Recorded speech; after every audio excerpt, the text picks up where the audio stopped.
नमस्कार मंडळी, आदित्याज कोकणी किचनमध्ये आपलं स्वागत आहे. आपण आज बनवणार आहोत टायगर प्रॉन फ्राय.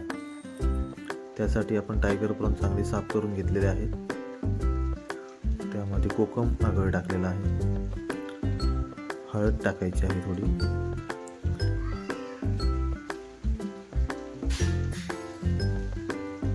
त्यानंतर त्यामध्ये आम्ही मालवणी मसाला टाकलेला आहे. 3 ते 4 चमचे मालवणी मसाला टाकायचा आहे.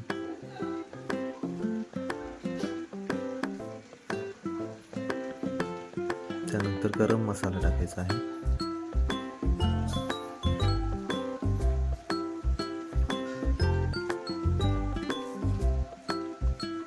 आणि चवीपुरतं मीठ टाकायचं आहे. हे सगळं मिश्रण चांगलं मिक्स करून घ्यायचं आहे. एक अर्धा तास त्याला मॅरिनेट करून ठेवायचं आहे.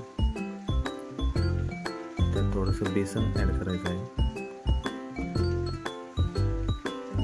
नंतर रव्याचं कोटिंग देऊन त्याला चांगलं फ्राय करायचं आहे.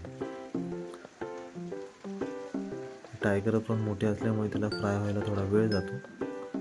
10 ते 15 मिनटं दोन्ही बाजूनी चांगलं फ्राय करून घ्यायचं आहे.